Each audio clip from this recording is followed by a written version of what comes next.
My name's Monica, and I want to be your financial therapist. Everyone is about the debt snowball hack going around. It's viral on TikTok. But let me tell you about my hack in my book, Girls Just Want to Have Funds. And I call it the debt locomotive. It works very much the same way. But the reason that I like the debt locomotive, if you look back at the book, The Little Engine That Could, you'll find that that little engine was a female. And a lot of times, the female controls the pulse, especially the financial pulse of the household. And she's the one that says, hey, we're going to go to Disney this year, or we're going to just take a camping vacation or go somewhere close to home. She's the one that says, we got to pay this off. We're not going to spend it on that. Maybe not going to get a motorboat or something like that. So the woman, that old saying, if mama ain't happy, ain't nobody happy. I like the little engine that could. And so same thing with paying off debt. You get those smaller debts up to the largest debts, and you put them in order and pay them off smallest to highest.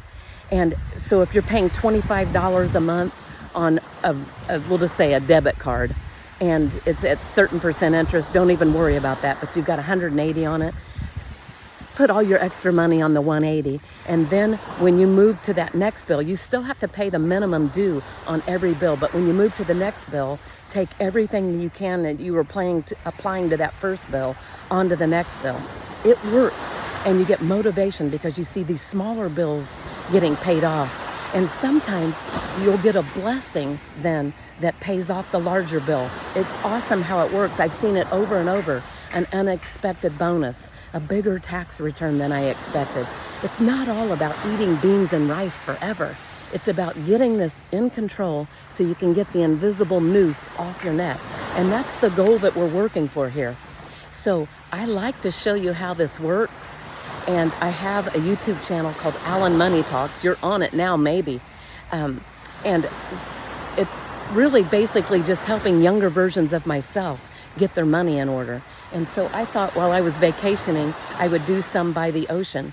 But it goes viral, and these type of things go viral because they've got some excitement to them. Oh, I could get out of debt, and then I free up more money to do whatever you want with, okay? You're freeing up money to do what you want with, but hopefully not incur more debt. And the trick of it is usually after you do this, you lose your taste for more things. And when you lose your taste for buying more things, you can really get that debt snowball or debt locomotive going and chugging up that hill, chomping at all of your debt. If this motivates you to keep you going, then I'm all for it. But there's debts out there, and you got to list them to know them. And it might even mean that you have to get your credit report, and you can do that. freeannualcreditreport.com. Get one from all three. Make sure there's no debts that you don't know about that are just riding around waiting to attack you when you want to buy something big like a house. Maybe you don't have a house yet, but let's get them all tackled, not just some of them. That's why I have a book, 4 Steps to Financial Freedom, called, I forgot the book's name, Girls Just Want to Have Funds, and funds has a $sign on the end. But listen, this is important stuff. And if you want to take that invisible noose off your neck that's debt and it's stressful, then join me and let's get started in this process.